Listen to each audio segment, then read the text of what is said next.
All right, we're gonna go live in three, two. Oh, whenever this thing loads, okay. And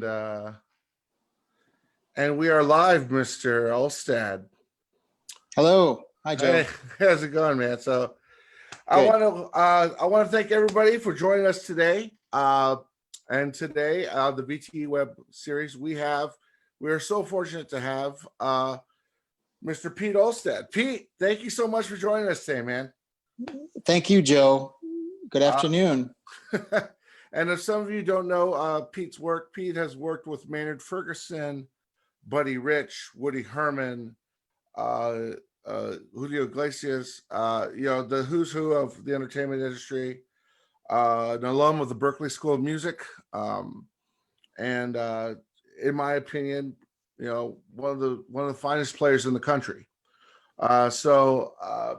Pete, why don't you tell us how you got started? How'd you get the horn in your hand?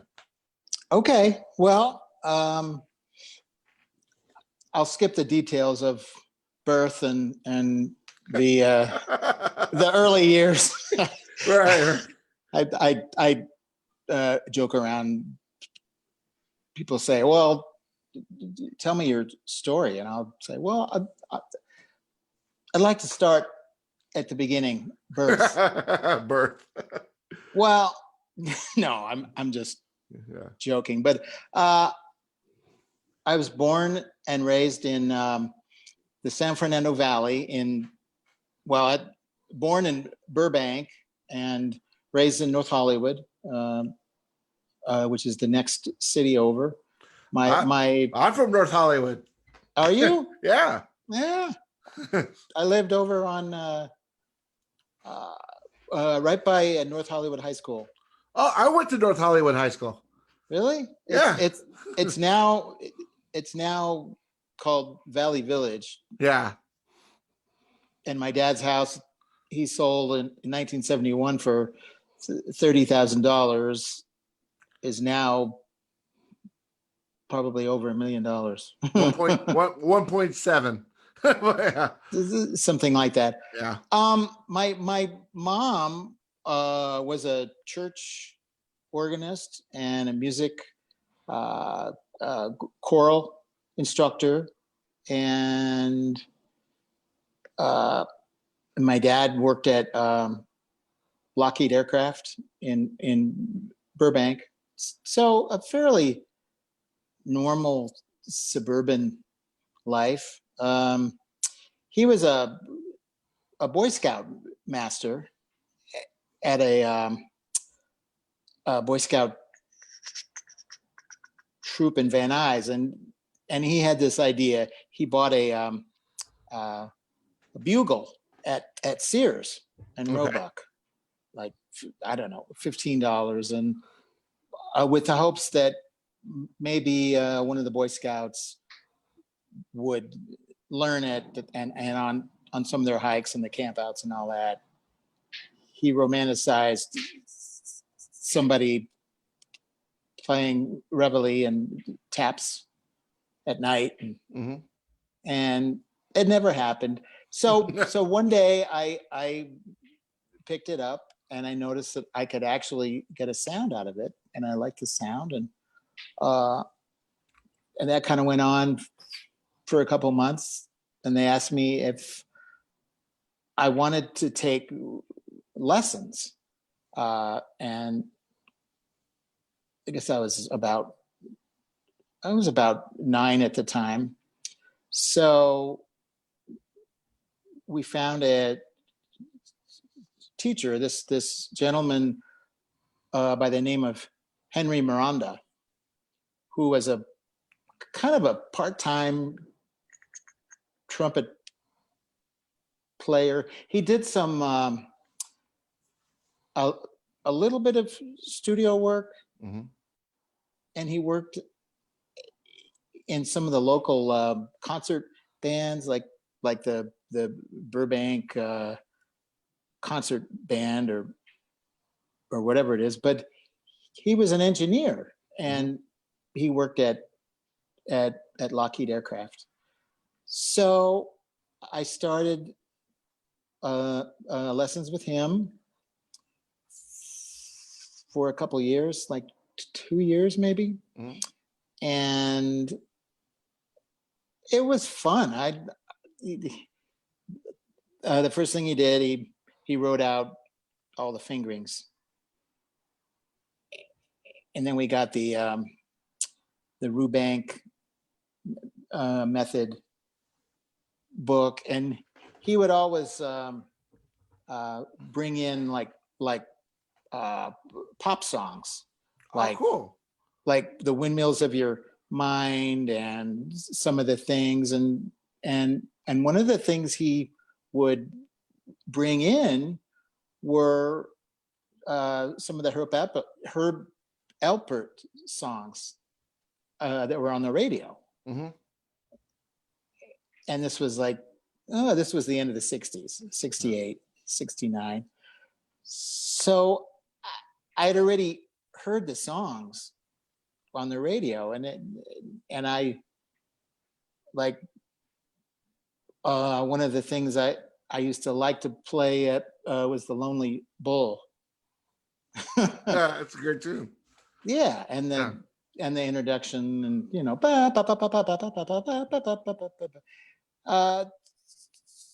so there was like a real, for some reason, immediately there was a emotional attachment somehow to the sound. So and I wasn't fanatical about practicing. I think that all my parents asked me is that I would put in 15 minutes a day, 20 minutes a day, and that was enough. Mm-hmm.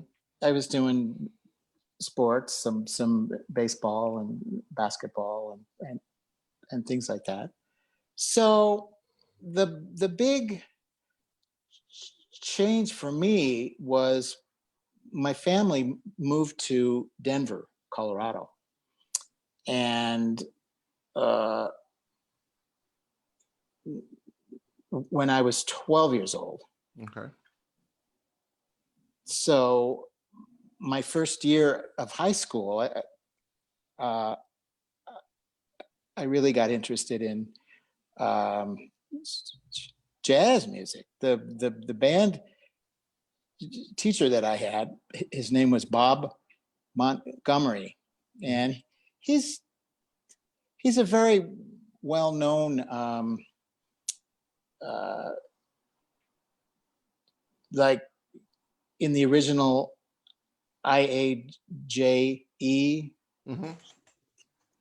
I think he was one of the founding members.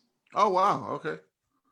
And he would also host the Clark Terry, Rich Madison band camps later on. But he ran the high school band. Okay. At the high school I went to, and he got me really, really passionately interested in listening to records, and everybody from Miles Davis to you name it,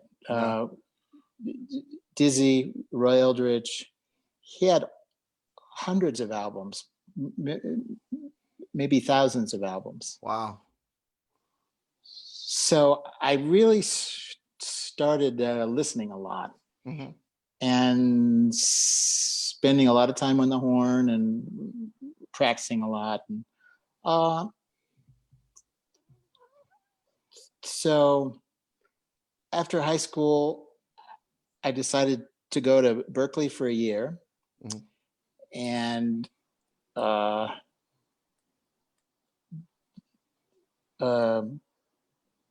I ended up coming back to Denver after a year, I ran out of money actually. So I ended up at the University of Northern Colorado. Were you with Gene Aiken? Was Gene Aiken the? I was. Awesome. Mm-hmm. That guy's a legend, man. Yeah. Yeah. He had the band for, well, he was there the whole time I was there. I was there from 1979 until I left in 81 and went on the road with Buddy Rich. And yeah, and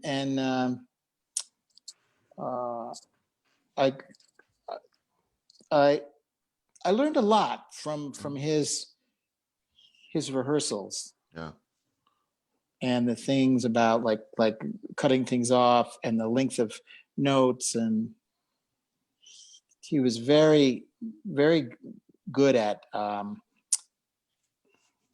rehearsing a band and doing a sectional and things like that. So one of the summers that I was there, I helped a friend move to New York. Mm-hmm. And that was probably the summer of 79. And I went down to see the Thad Jones band at the Vanguard. And that's when Earl Gardner had just moved to New York City from Philadelphia. And he was, I think he replaced Faddis on the band. And,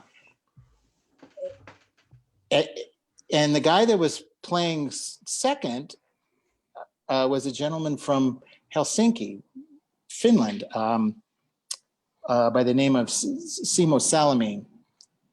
So I went up, and he was about the same age as I was. He was in the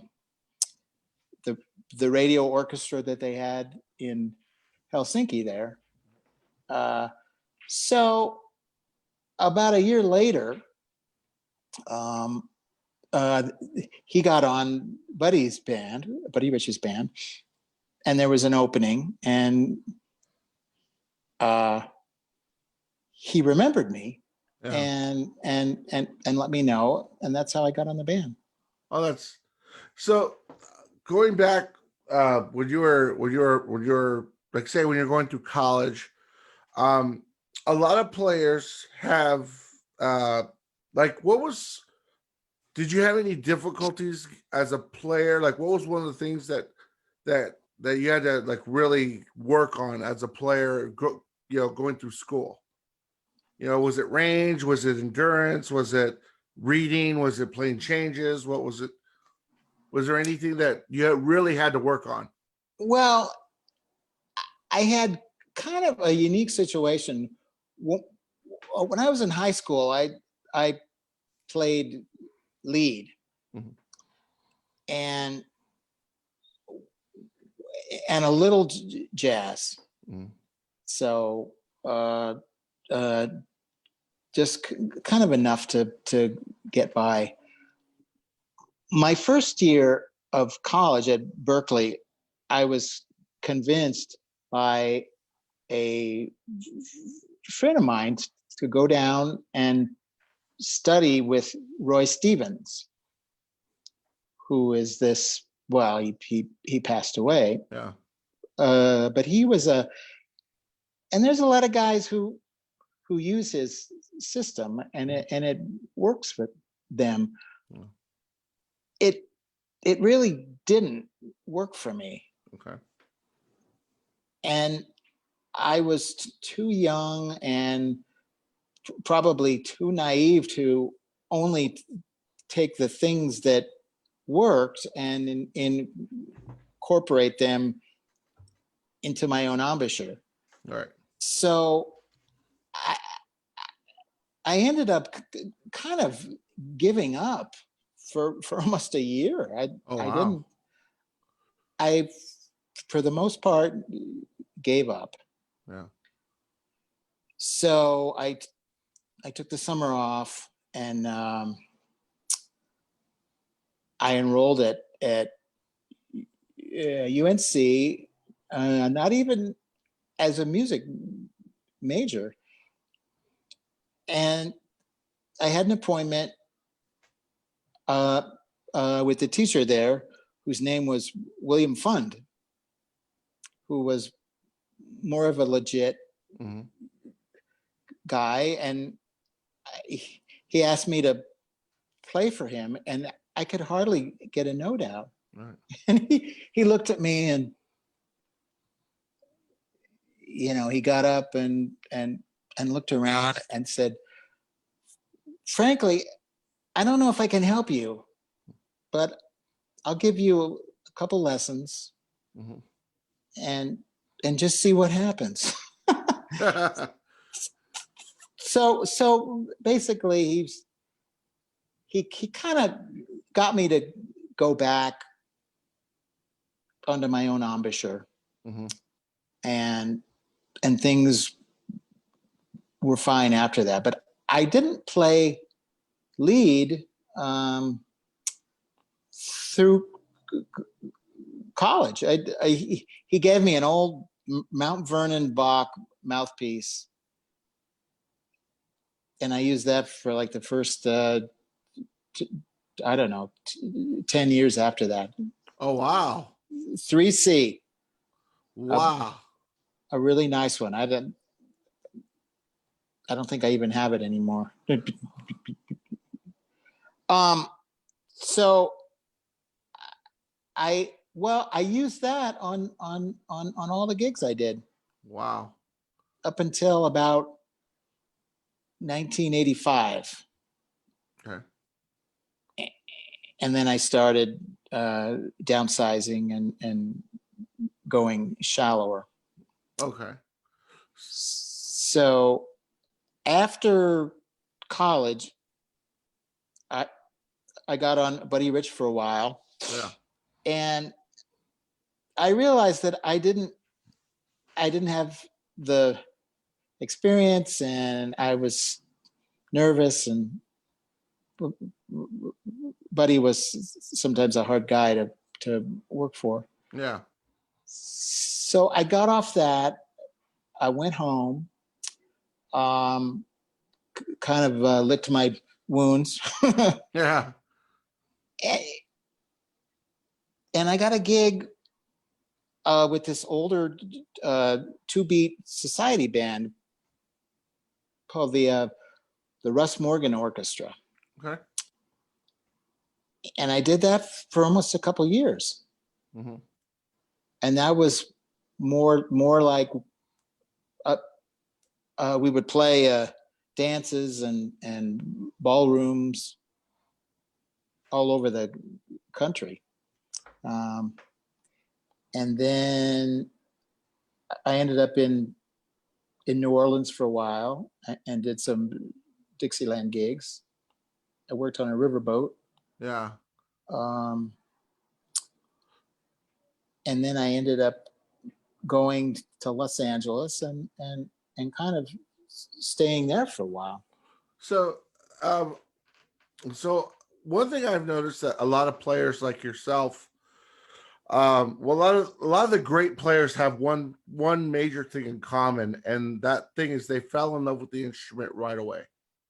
And I've noticed I'm seeing that a lot. Like you guys fall in love with the instrument, And so, another thing is that a lot of people say the worst thing that can happen to a musician is they get an opportunity they're not prepared for, And just like you said, you're on Buddy's band, and you felt like I really don't belong here. I'm not ready for this. And then, but that, that was probably a great platform for you to be on. So you're in LA, and you have some years under you. You're probably what, your mid-20s? Yeah. 26 or 7. Okay. So you go to LA, and what was your reason to go into LA for? Like, Well, I had some family there. Okay. My cousin was still living there, and my aunt, and just thought I'd go there and see what the business was like. I realized from hearing some of the guys that to work and kind of compete Yeah. in that arena, most of the guys were doing everything. Like Joe Davis was there, and Charlie Davis, and George Graham, who was he passed away a few years ago. But these guys had these amazing sounds. Oh yeah. Like full, and they could do lead and semi legit things. They did everything. Dennis Farias. Yeah, he just passed. Was another guy. No. He was amazing. And the things that really impressed me, Carl Saunders, and they all had this versatility. Yeah. So I had studied with Bobby Shue in the early 80s, and had never like done the lead mouthpiece setup thing. Yeah. Until I met Roger Ingram. I met him at Bobby Shue's house. Yeah. One day, and he kind of helped me like dial in a mouthpiece, and he called Giardinelli's. Yeah. When they were still open, and it was either Greg Black or John Stork.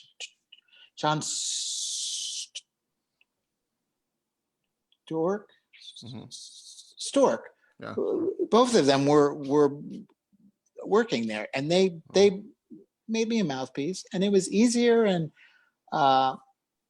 it was narrower and shallower than the Bach mouthpiece. And I started kind of getting more of a handle on the versatility thing. So about that time, well, I was doing some ship gigs also. Cruise ship stuff. Yeah. Going out for a couple months to make the rent. Yeah. And little by little, I started subbing for guys out there. Yeah. And one of the rehearsal bands that I did, I met Wayne Bergeron. Right. And this was right before, it must have been 1987. Mm-hmm. So Maynard was turning 60 in 1988, and he wanted to have a big band. So I was gonna just real quick. Yeah. A lot of people don't know this, and I'm glad that, again, I'm so glad you're here. But I asked you this question, but the original Big Bop Nouveau trumpet section is you, Wayne, and Roger. Am I correct? Yeah. Okay. Well, Wayne, Roger, and I. Yeah. That was the name of the first album. Yeah. Big Bop Nouveau. Yeah. So Wayne recommended Roger and I for the section. Oh my goodness! What a section, man! Wow. Oh, it was so much fun. Yeah. and to this day, it's probably one of the most fun sections I've ever been in. And as you know, Maynard's all about like having fun and the music and all that. And I think we were out for 10 weeks, and then we did a record up in Santa Barbara. And I just have some wonderful memories about that. Let me ask you a question. And I when we were talking, we talked earlier on the phone. I got a question. I've someone said so, and I'll address this, but someone has a lot of guys in LA refer to you as the Swiss Army knife trumpet player, meaning no matter what you put him in, he's the right tool for the job, you know? And you know, I was going to ask you, you're in this, you're with Wayne, Roger, and again, that's probably, you can't get any better than that, you know? And what did that, playing in that section, what did that teach you as a player? What did that do to you as a player?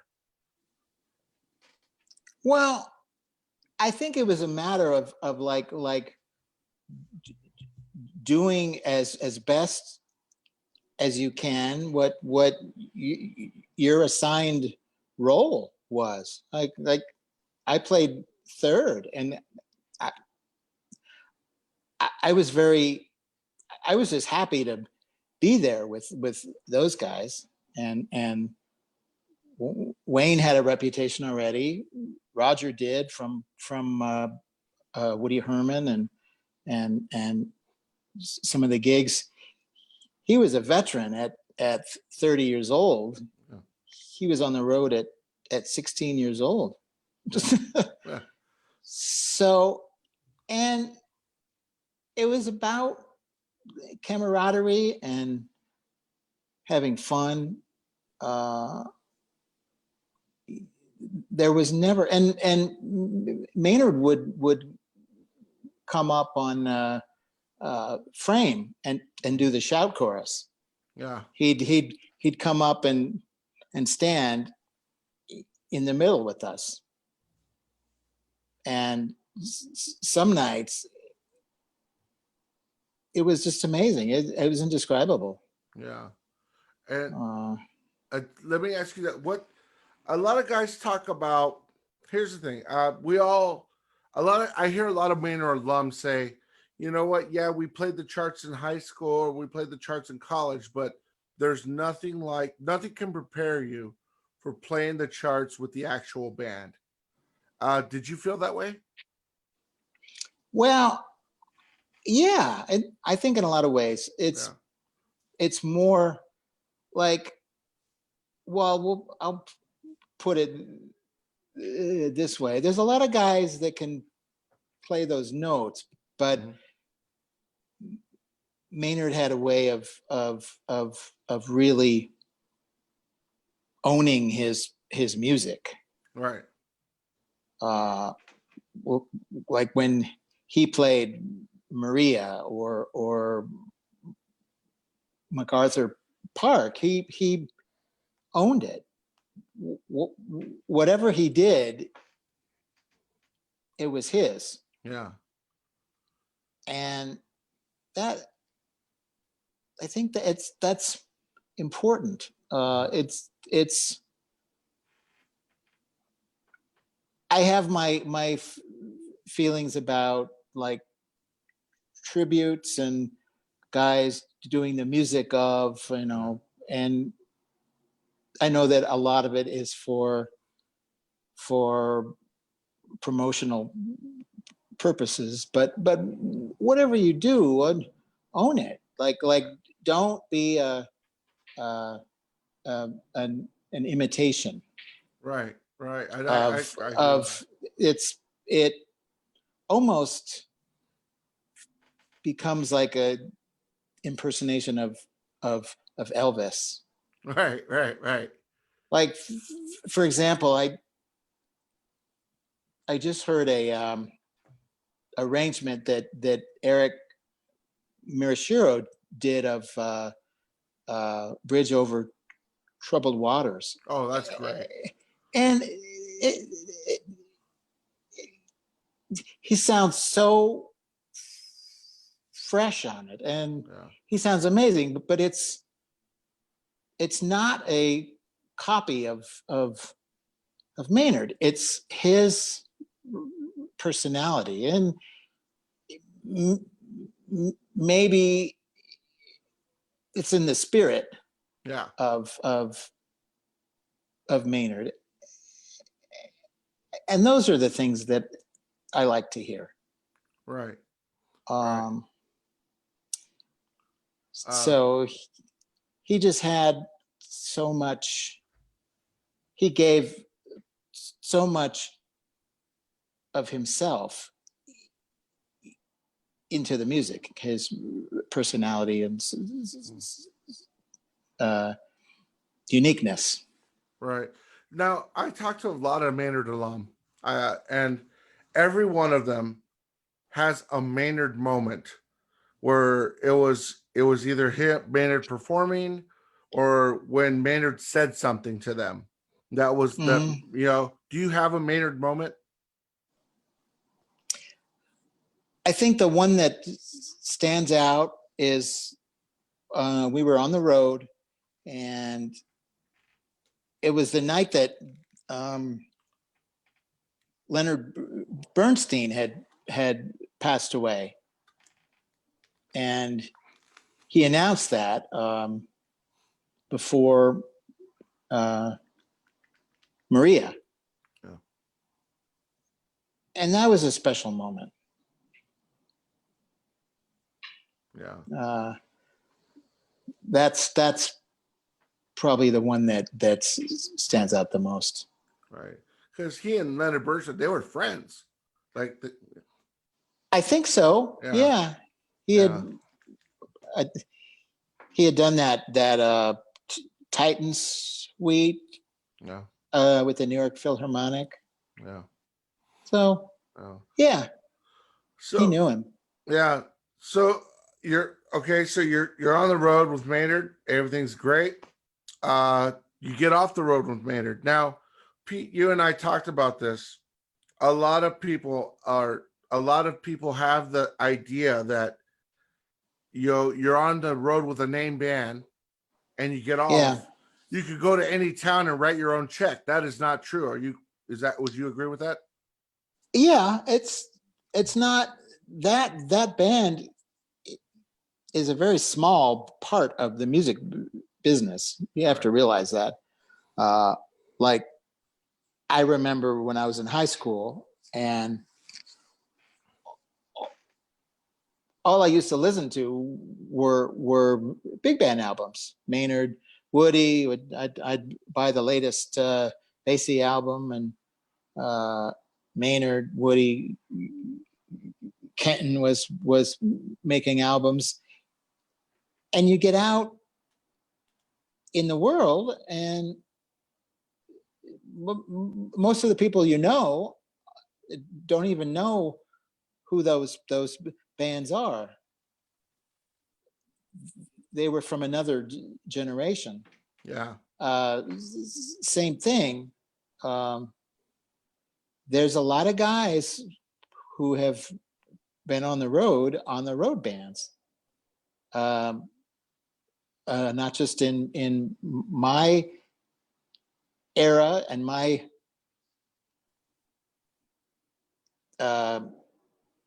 generation, but the people before me and before them.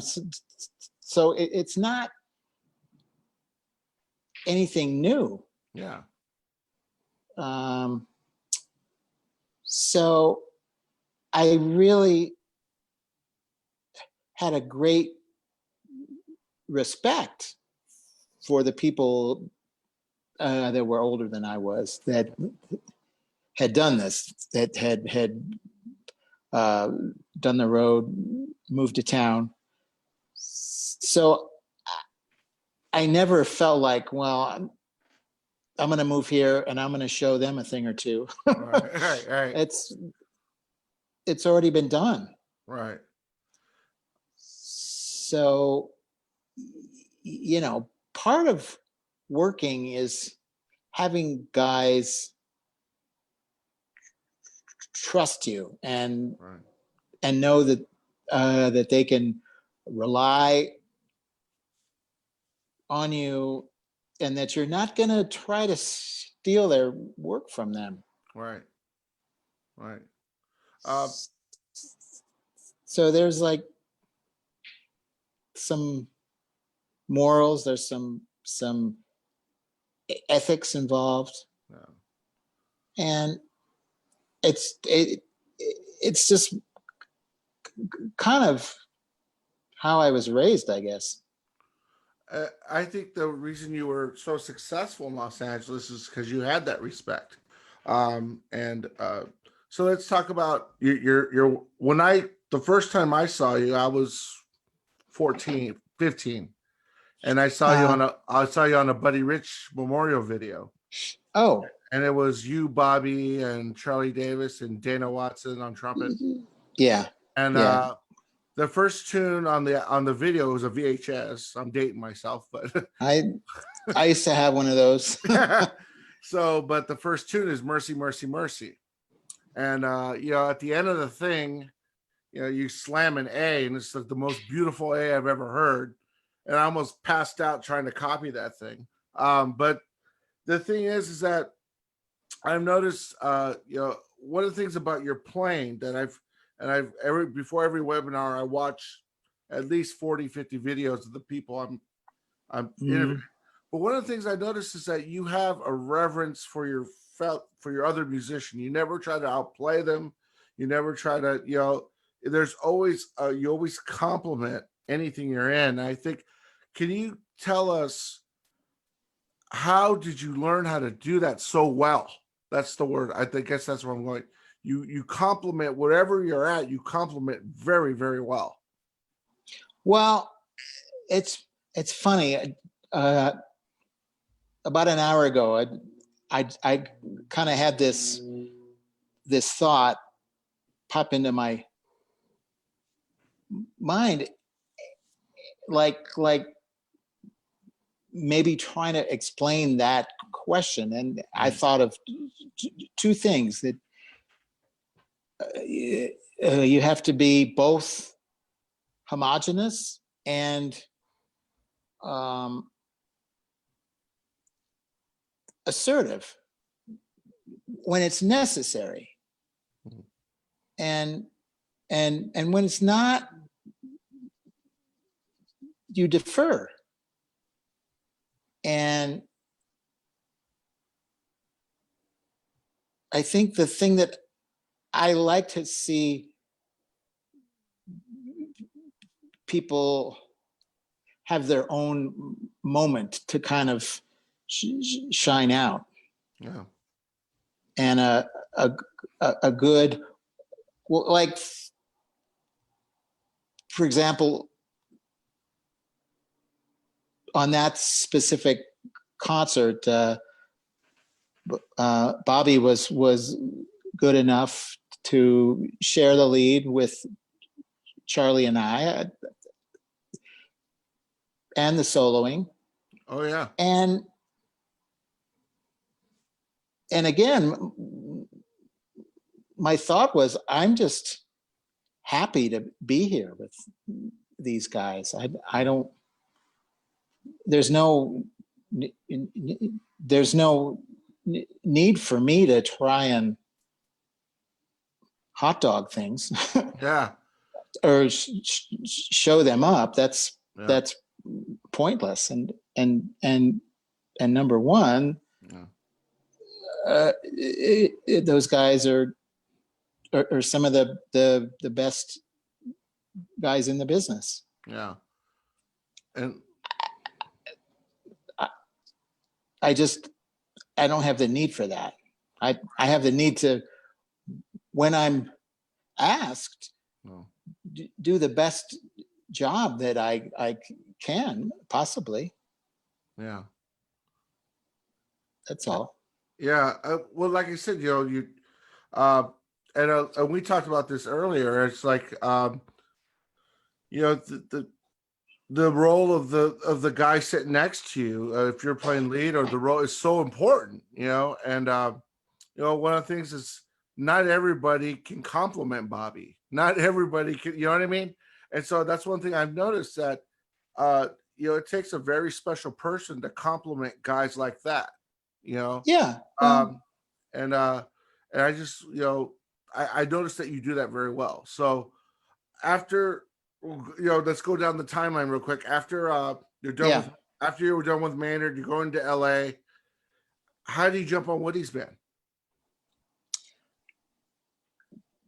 Well, Woody had died, Mhm. and I think he died in '87, and they were still booking the band.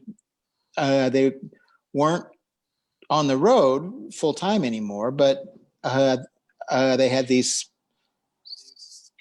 spot like one nighters or two nighters. And there was a gig in, I think it was Newport Beach. Mhm. So Tony Cadillac, who's one of the busiest guys on the East Coast. Yeah. He does a lot of Broadway, and he came out, and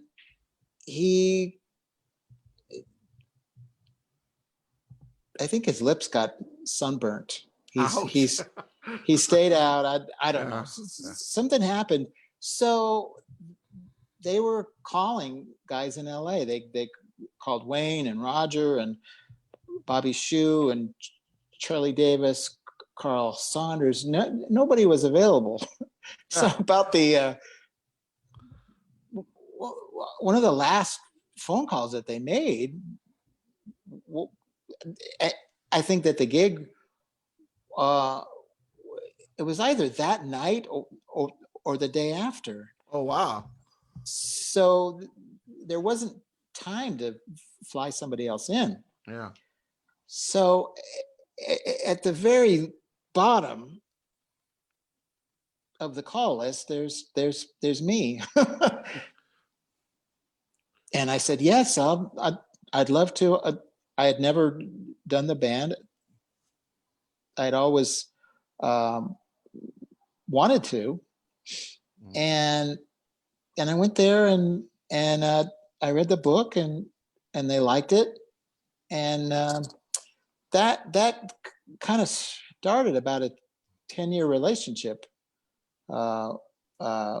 going out and doing gigs with them. There was a lot of other guys who did the book.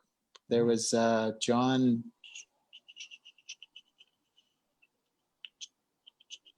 Chudoba, Yeah. who did it a lot, and Walter White, and a whole bunch of guys. Yeah. Roger Ingram, Yeah. one of the best in the business, I think. Yeah. So it was just a matter of, well, I think I ended up going to Europe for a couple weeks every year for about 6 or 7 years in a row. Oh wow. And it was a fun time. There were some festivals there. We got to play at Ronnie Scott's for a week, and things like that. Played the North Sea Jazz Festival, Oh, that's cool. Nice Jazz Festival. So that's how I got on the band. Yeah. So you have this plethora of experience under your belt. You're living in Los Angeles. Can you tell us how you kind of, now let's talk about the aftermath, after Woody, after Buddy, after Maynard, let's Mhm. talk about how you went from being a sideman to being a leader. Okay. Well, Yeah. um, sometimes a leader. Yeah. It happens occasionally, but Yeah. from then and intermittently, I would do some Broadway show work, and Mm. I was on the road um, with a couple of different shows. There was one of the music of Jerry Herman, and I did one of Kander and Ebb, who and things like that. The thing, I guess people used to tell me, have a specialty and then also be versatile. Yeah. So have something that somebody knows you for, whether that's like, well, he plays in the style of Roy Eldridge or Harry James, or he's a high note specialist, but he does it all. Yeah. So I think that my specialty was being versatile and being convincing at certain styles. So I'm by no means the best at anything. You could have fooled us, Pete. well, thank you very much. But being versatile has enabled me to do just about anything except a symphony orchestra. I don't have the skills for that. Yeah. Okay, well, that's like, so if you don't mind, I'm gonna start getting to some of these questions, and I don't want, and again, Okay. I apologize to everybody out there. I will get to, I have over, looks like 80 questions, but we answered a lot of them. So I'm just gonna answer the first one. Pete, Okay. who was your biggest influence as a soloist? Wow. Probably Dizzy Gillespie. Dizzy Gillespie. He kind of embodied everything: sound, his ideas. Yeah, he and number one, starting out, Dizzy Gillespie. Dizzy Gillespie. Cool. And there's a lot of other ones. There's Lee Morgan, Freddie Hubbard. There's as we all know, Tom Harrell, Wynton Marsalis. I love him. Yeah. Yeah. Cool. This question is related. This is from Adrian. Adrian's out of Pittsburgh. He asked, "Who's your favorite player now?" For what? For jazz or for lead? I don't know. It just says, "Who's your favorite player now?" I'm just reading the question.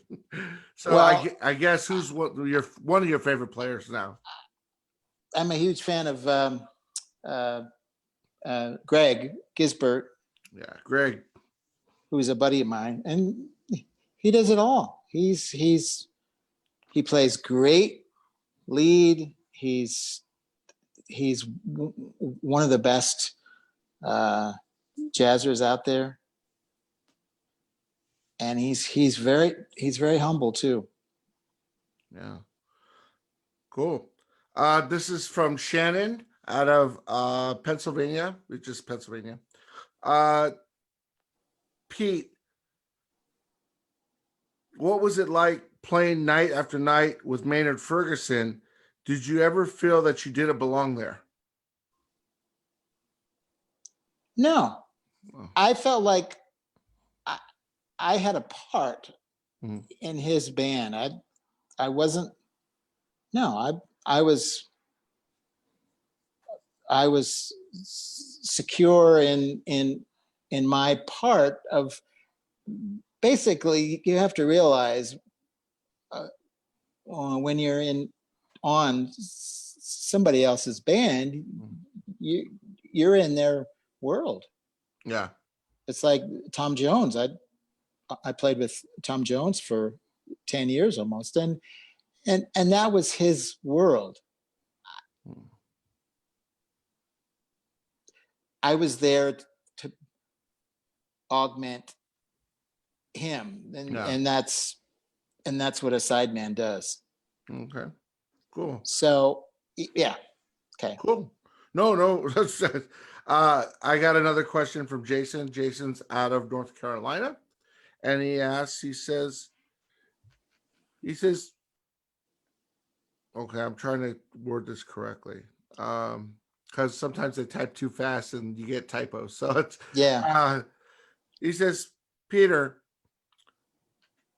what is the difference between a good player and a great player in your opinion?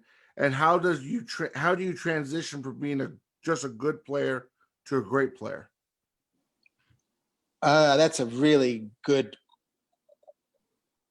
question. Mm-hmm. Different answers for, I would say, the love of it, the passion, and also knowing that you are different. And knowing that sometimes has to do with the feedback that you're going to get. It's not all like, well, I think I'm good, so therefore I am good. Okay. I think you have to hear it from the people who know, who might early on cultivate you and encourage you. Okay. And also to be realistic, like how do you stack up? How do you, the way you play now, like how do you compare yourself to some of the best guys? Mm-hmm. If you think that you're in the ballpark, then you go for it. Mm-hmm. And the thing is, it's not like, it shouldn't be a competition. If you feel that what you do is valid, and that you can possibly figure out a way to make a living doing it, then go for it. And the business has even since I started 40 years ago, it's so different now. There's most of the bands don't have a full section. There's one or if you're lucky, two horns. Some of the bands, like the indie bands, have one horn, or like a cello and saxophone, or whatever it is.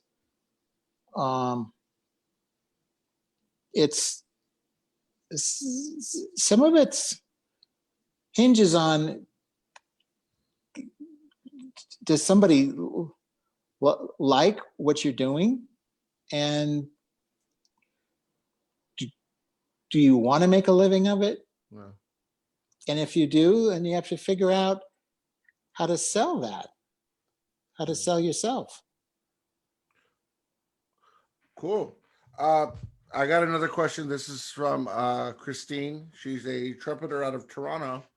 Okay. She asks Peter, I was told Maynard sees something special in every player he hires. Did he ever tell you what he saw in you? No. Okay. Okay. Or in the words of Maynard, anda. No. Well, no, we never had like these deep discussions. I remember one time, the only time he would never discuss, he would always avoid it. Mhm. Some of the guys would maybe ask him like about his embouchure, and he would always evade it, avoid it. Yeah. He was evasive Right. about his answers. The only thing he ever remotely said to me was, well, something to the effect of it's good to find your own sound in your own voice. Mm-hmm. And that was it. He might have said, I have nice hair, or something like that, but it was never like, oh, you're special. Well, yeah. You're the chosen one. Chosen one. And some guys want to read more into Maynard than what he actually was. Yeah. He was a band leader, fun-loving guy, very nice, very respectful.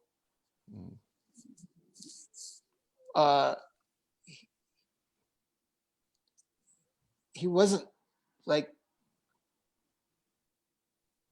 I was never seeking his approval. Right. Let's just put it that way. Okay, cool. A wonderful man. A wonderful man. That's what I heard. I heard he was just a prince of a guy.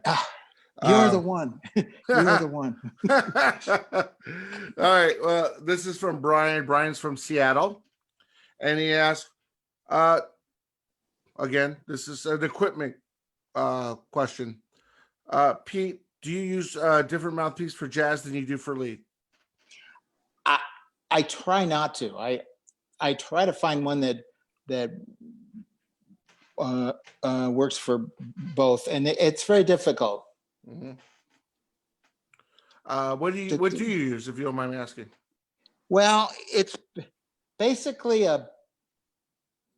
in various forms. It's a Bobby Shoe lead, Marcinkiewicz / Giardinelli 10S, a little shallower. I have about 4 or 5 that I kind of waffle around with.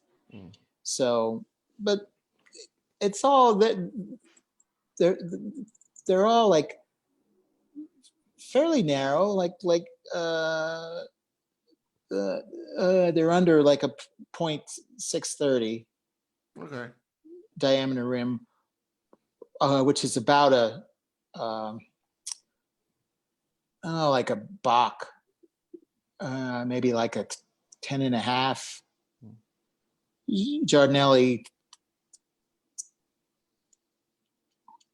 10 rim, Warburton about a 6 or 7. Okay. Roughly. And depending on the back bore, I can, for some reason, I can get a fairly big sound out of a shallow mouthpiece. Well, I've heard you live, and your sound's huge, man. So whatever you're doing is working. You know. Also, I got another question from Chris. Chris is from Florida, and Chris asked, "Hi, Chris. what was the hardest book you played? In which band? Probably Circus Vargas. Oh wow. That was a non-stop playing book, like all high energy from Duke Ellington's rockin' and rhythm to rock and roll, you name it, circus music, Wow. marches. You'd have like a Sousa march, and then you'd have to do a scream solo on rockin' and rhythm. Oh wow. So, and some of those you'd have to, pardon me, you'd have to do like 3 shows on the weekends. Oh. So as far as book, like a big band book, depending on the order of the songs, the Woody Herman book is pretty taxing. Yeah, that's what I Have heard. all those arrangements. You got all those Fed Chuck arrangements, like Blues for Red and fanfare for the common man, and scream solos and stuff like that. Oh yeah, that which brings me to another question. Again, I got a bunch of them, and I'm trying to get to all of them, guys. So please bear with. This is from Nick. Pete, love your lead trumpet playing. What advice would you give to me when you're halfway through the gig and you know that you're wiped out and you can't go any further? What would you do?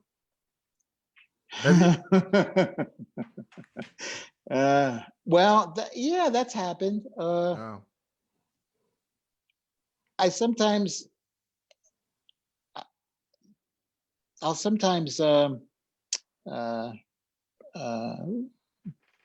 bring along a mouthpiece that's a little narrower, and then just back off and limp through the gig. Limp through the gig. That's most of the time, most of the time, and I'm guilty of it also. We play much louder than we need to, and in the words of Bobby Shoe, if you're having a bad day, back off, and if you're having a good day, back off as well. Well, you're on those bands where you were telling me even there was times where you had to play 10 days in a row. Am I correct? Yeah. Well, Tom Jones was 14 nights in a row in Vegas. Ouch. So you have to find your comfort zone, and it helps to really have a good sound man. And when I got older and I started on these pop gigs, we had the in-ear monitors, and the on-stage volume is not as bad as you think it is. And in some ways, it was almost easier. Okay. Cool. Because you can dial things in a little better.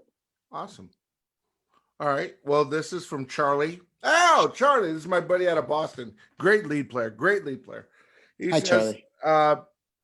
He says, Pete, some trumpet players are great lead players. Some trumpet players are great soloists. Very few are both, like yourself. How did you, I'm trying to read this correctly. How did you master both? Well, mostly by doing the lead thing, like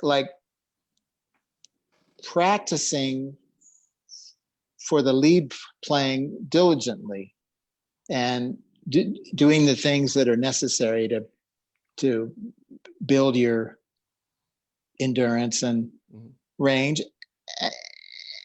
And I put the same amount of energy into the jazz playing. And when I was younger, I did a lot of transcribing solos. And I still do, but not as much.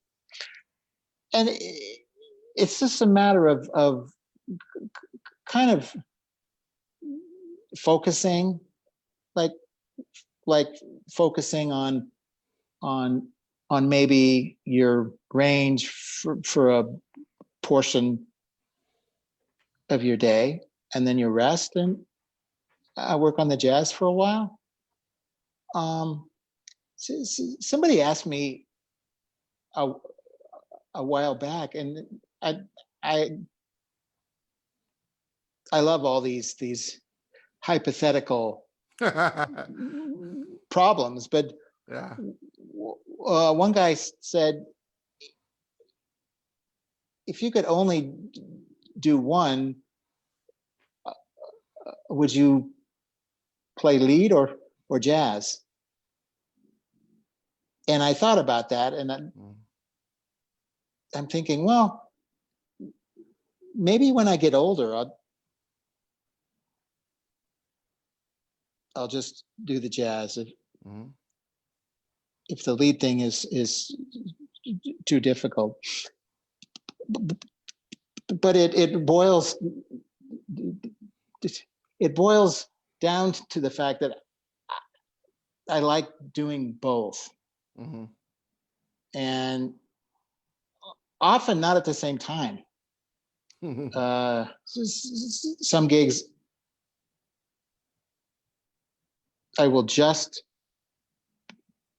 I'll be like the designated lead guy. Yeah. And there'll be some gigs where I'm in the section and maybe I won't have any solos, or maybe I'll have all the solos, or one of them.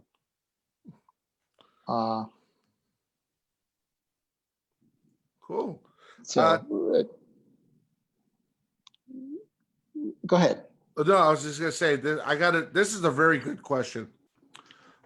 This is from Mike. Mike is a buddy of mine out of Kansas City. He says, Peter, I've been a professional musician most of my life, and I notice as I get older, it gets harder to take time off and then to come back. Have you ever experienced that? And what would your advice be to someone like myself who takes a week off, but it takes a month to get back? Yeah. Well, I only took off once, and I took a month off. And this was about 20 years ago. And I was on the road, the Broadway show, Chorus Line. And I was like, I think I was 40. And it took me a long time to get my feeling back of normalcy. I would say, like, even if you do something like a little something every day, some lip buzzing, just like, I don't know, something to activate the lips. Yeah. For even a couple minutes, it's worth it. at least in my mind, than having that feeling as though you've almost lost everything. Right. I don't know. Okay. Well, So that's good advice. That's good advice to yeah. I got another one. This is from Sammy. Sammy's out of Louisiana. okay. He asked, "Did you ever get an invitation from a band leader and have to turn it down? And if so, did you regret it?" Yeah, the only time I turned something down was I was on the road, and it disappointed me. I had a chance to play with Kenny Wheeler Oh wow. for a week in New York, and I couldn't do it. Mhm. So it was more like I was occupied. But and then a couple of years later, he passed away. But I uh, it would have been nice to have that experience, Okay. because I'm big fan of his. Yeah, great arranger, great trumpeter. Yeah. I got questions. So again, bear with me. I don't want to monopolize your time. I'm just Oh, trying. that's okay. It's These I'm fine. they're still coming in. Uh, Okay. this one's from Bob. Bob's out of California, and Bob asks, "What was it like playing with Mel Torme?" It was wonderful. He was a real artist, and the top of the heap. He was up there with Sammy Davis and Sinatra and all the best. He was the best of the best. The best. Did you play the lead book? I played some of the lead. Well, on one of the tours, I played lead. On another one of the, I think another one I played second, and some of the jazz. Cool. He wrote all his own charts. Am I correct? Most of them. Okay. Yeah. No. He also had some Marty Page arrangements, and Oh wow. I think he had a couple of Bill Holman arrangements. Oh, cool. Beautiful book. Beautiful book. Here's a good one. I like this one. This is from Kevin. Kevin's out of Portland, Oregon, and he says, "Peter, I've been a big fan of yours for many years when you were with the Maynard band. Can you tell me what the session was like, the Big Bob DeVoe session? How many days did it take for you guys to do that? It sounded like you guys just killed the session." He said, "How long did the session take, and was it really hard for you?" Well, right before that, we had been on the road for I think it was 10 weeks maybe. So, and maybe we had like a couple of days off in Los Angeles, and then we had the recording session up in Santa Barbara. I want to say we were there for a week, and it was almost like doing a road gig, like a extension of the concerts. Yeah. Because everybody was so familiar with the music. Yeah. So I don't remember it being difficult as much as it was just fun. Cool. Yeah, because So, that there's some great writing on that album too. yeah. Um, The tune by Andy Weiner. yeah, Cruising for a Bluesman. That's a great Yeah. tune. Yeah. Yeah. So I got another one from Paul. Okay. Paul asked, it doesn't say where he's from. Paul asked, how do you match a monster like Roger Ingram, sound wise? Well, you just do what you can and stay out of his way. Basically, there's really no Yeah. matching Yeah. him. It's just like giving him a foundation, Right. as solidly and pitch wise, and just supporting him. Yeah. Right. Um, here's a good question. I think this is Claudia. She's from Minneapolis. She asks, will you ever approach to make your own mouthpiece or your own trumpet? And if so, why haven't you not done it? Well, I have had a couple of mouthpieces made, one by Pickett and one was by, well, I think the fact that I just switch around so much, Okay. and it's not like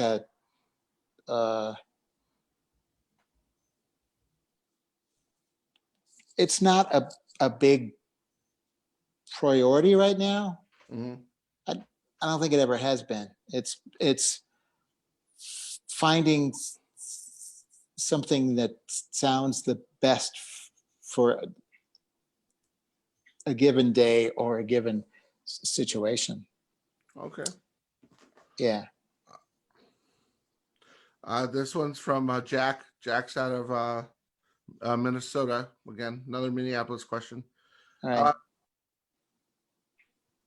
Did you ever do anything else in your life besides play trumpet? Briefly, when I was in high school, I worked as a janitor at night to basically pay for my skiing habit. And I briefly worked as an office manager for an animation company in California. Mm-hmm. And then I got a ship gig. So I left that. That was early on. That was Okay. 30 years ago. No, I've mostly been able to make a living for 40 years. Yeah. You know, this year, not so much. Yeah, we're all in the same Well, boat. that's everybody. Yeah. But it's Yeah. but it's been I can safely say that I've paid the bills Yeah.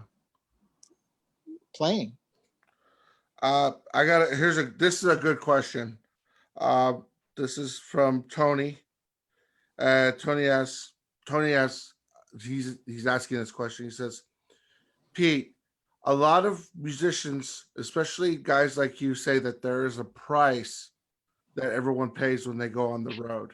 Is that true? And if so, did that happen to you?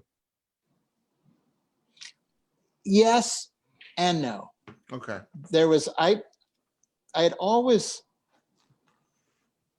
ever since I was younger, I had always favored steady work, and I still do. I would rather go out on a sure bet than wait for something that might not even happen.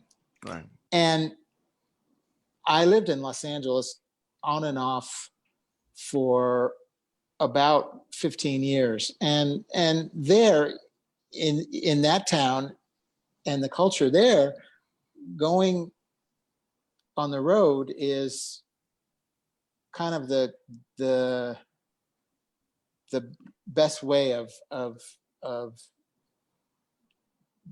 being forgotten. Right. And it really is. It's out of sight, out of mind. Mm-hmm. Nobody is going to wait for you to get back. You know, it's like, Right. well, I might be back in a couple of months. It's just the way things. Well, in most of the cities, it's the same way. Right. It's a choice that I made consciously. I don't mind the road, and Mhm. I there's a lot of things that I like about it. Mhm. Okay. I got a really good question. I actually, Okay. I was going to ask you this one. I was going to ask you this one. Okay. Is there any plans to start your own big band? No. Okay. All right, cool. No?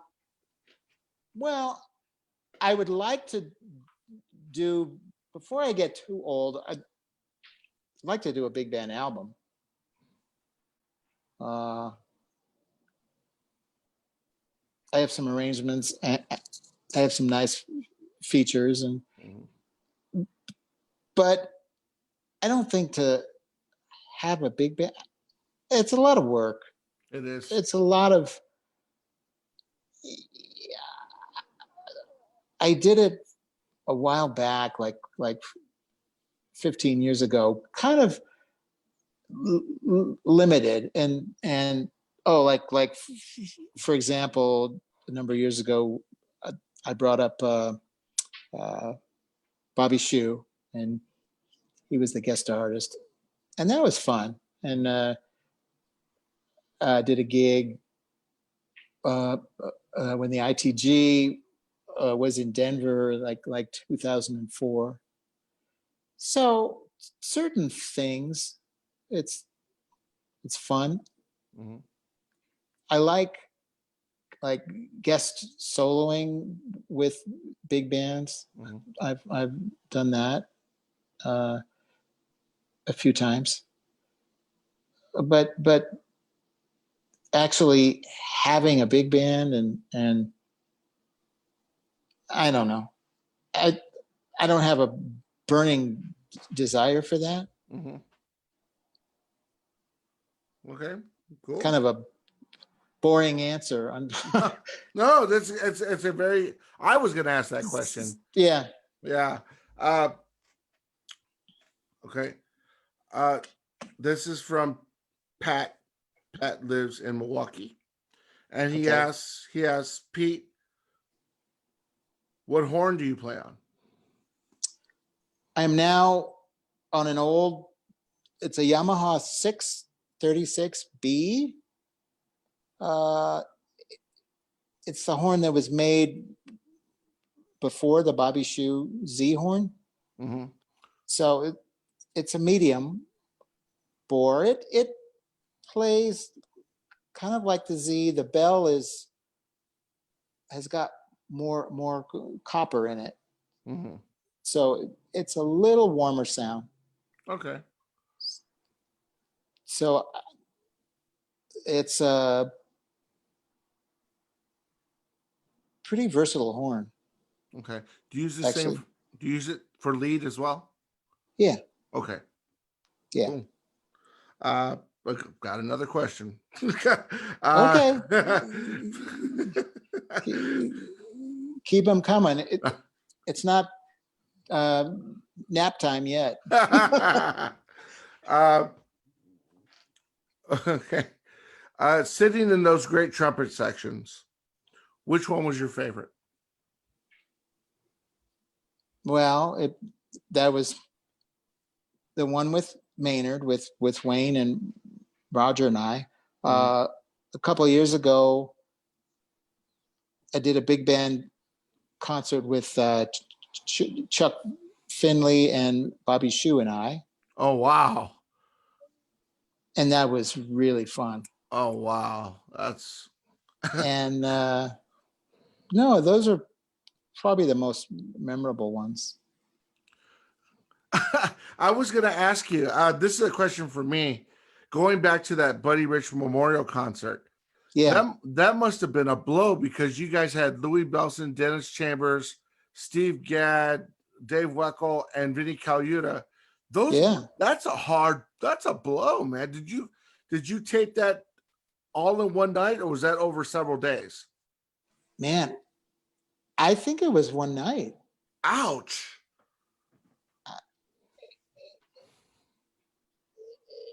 I think so. It,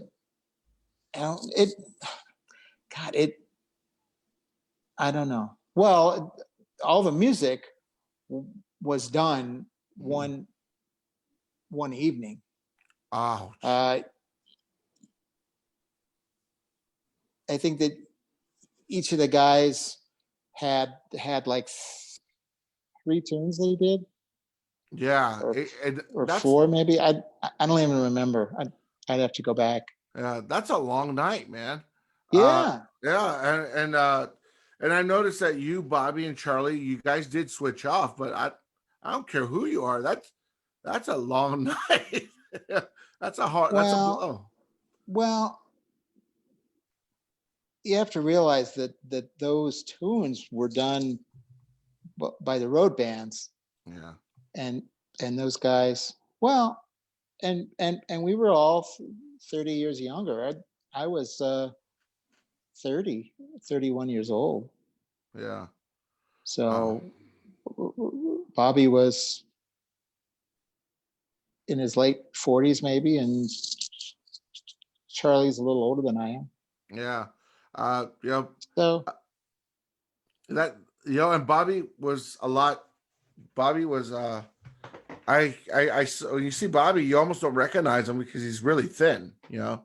and but you guys sounded great. So let me ask you, I'm going to ask you another question from me. Okay. When a kid or a college student comes up to you and says, I want to play like you, what do you tell them? Nobody's ever said that. Well, there's a first time for everything. If someone were to come up and say that, hypothetically, if they did, I'd say thank you for the compliment. And like I had all these. I can relate. In some ways, and in some ways, I'm kind of. It's kind of a overused word, but the word humbled, like I've just been out there working. I don't know like who's watching who, or who listens to whatever recordings are out there, or the YouTubes, and it's a very sincere compliment. I think that we all need those role models, like musical role models, and I'm flattered, and I'm honored if somebody thinks that way of me.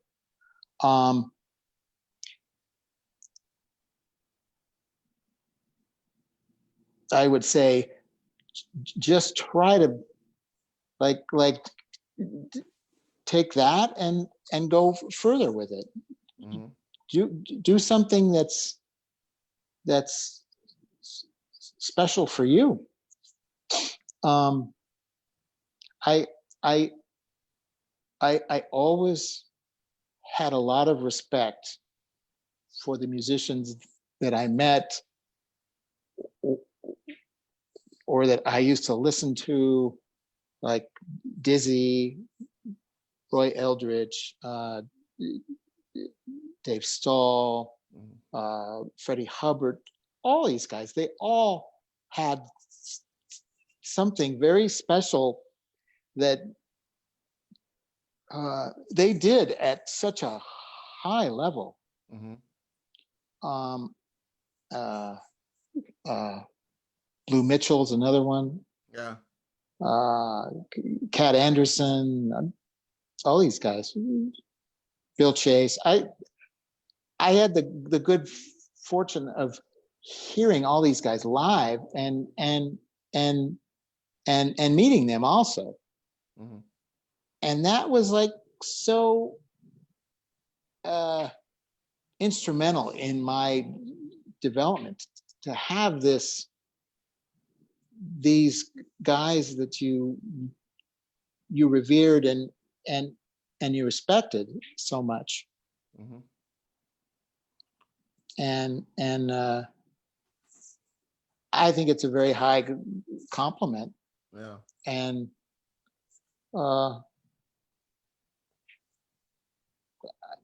I don't know what else to say. Well, for the people who think that way, thank you very much. I don't. I look at myself as one of the guys that's just out there making a living, cranking it out. Right. Well, guys, if you want to ask Pete any more questions, I got more, but I don't want to take up too much of Pete's time. We're already over a half hour, and I apologize, Pete. Forgive me. Oh, no. If you have a couple more or one more, that'd be fine with me. I got one more. I'll do the one more. Okay. All right. I just didn't. We're already at 3:30, so I apologize again. I didn't mean to take your time. No, I believe me. I have nothing else to do. I have to walk my dog, but that's about it. Okay. As a professional trumpet player who's played in a lot of name bands, how do you feel about ghost bands? I don't have a problem with them. Okay. Because if the music is of a high level and it shows some respect for the person who had the band, like I don't have an issue with it. I think a lot of the leaders had specifically said that they didn't want a ghost band. Like I think Kenton. Yeah, I remember reading Kenton put that in his will that he didn't want any. Yeah, I remember reading that. I know that some guys are indifferent, like yourself. If as long as it's done well, go do your thing. I know a lot of guys have different points of view on that. But now we're seeing we are seeing a lot of resurgence as far as ghost bands. Guys that are taking the music of so and so and coming back, and which is great. I mean, and I'm with you. Yeah, I like to see guys that can kind of spin things a little differently, like we were talking earlier about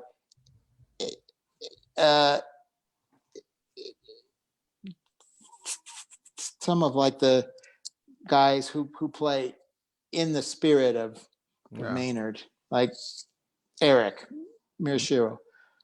Like, what can you do that's a little different? I'm more interested in something newer. Like like, how many times do you want to hear MacArthur's Park? Yeah. It's not going to get any better than what Maynard did it. Right. I don't think. Right. Right. And if somebody wants to do it, I'd love to hear what they do, and maybe I'll be pleasantly surprised. Yeah. Who knows? Right. I have to think that there's more out there, that there's like somebody's writing, or there's like a new melody, or Yeah. I don't know who comes up. We all like to hear what's familiar sometimes. Yeah. A lot of the singers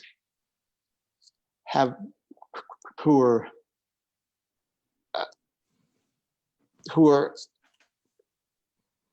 established already have a hard time introducing new material. I understand that, but Yeah. there has to be a balance. There has Okay. to be a balance Cool. somehow.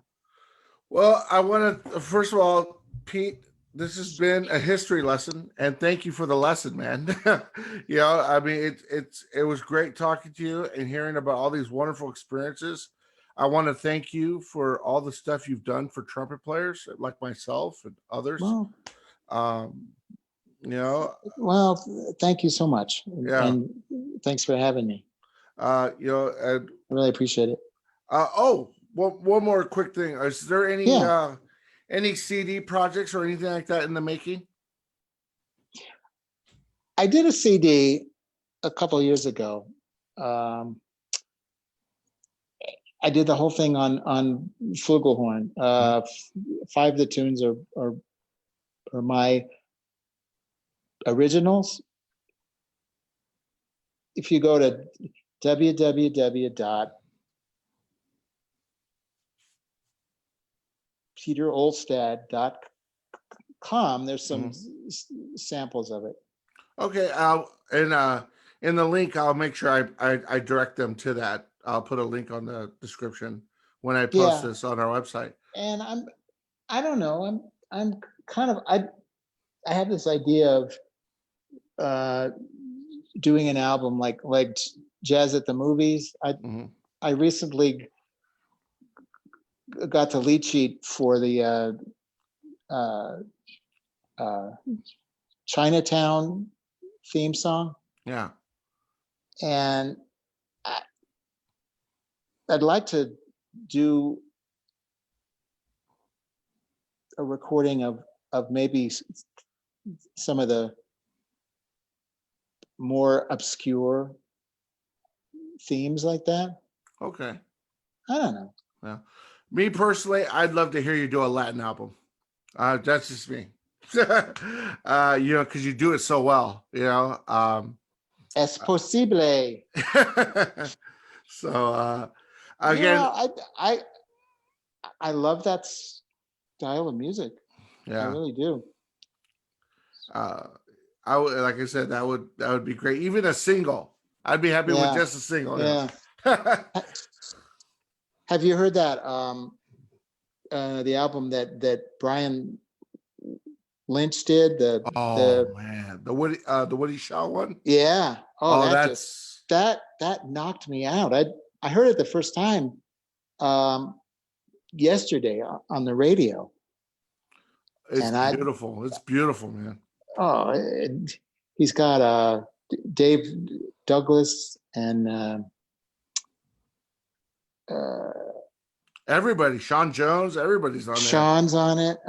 Diego Acrola. I mean, all those cats. All those New York heavy cats are on there. Yeah. Yeah.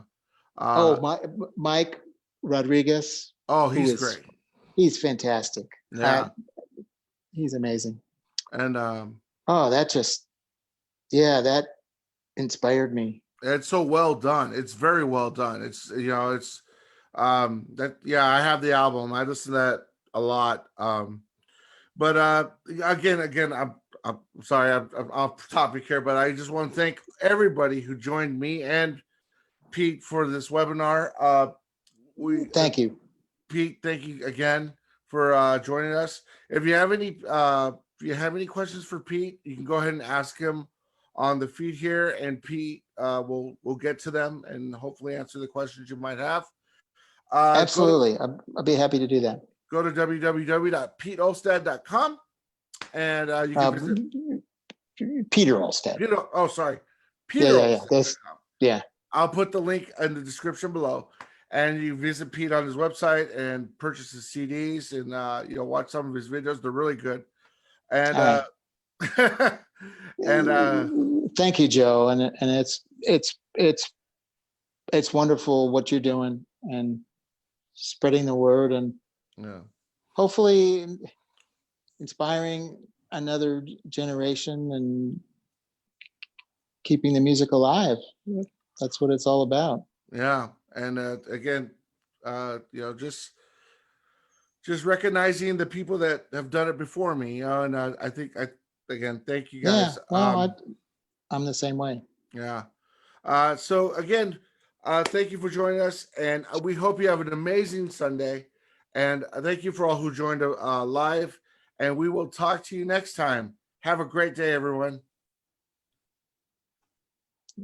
Thank you.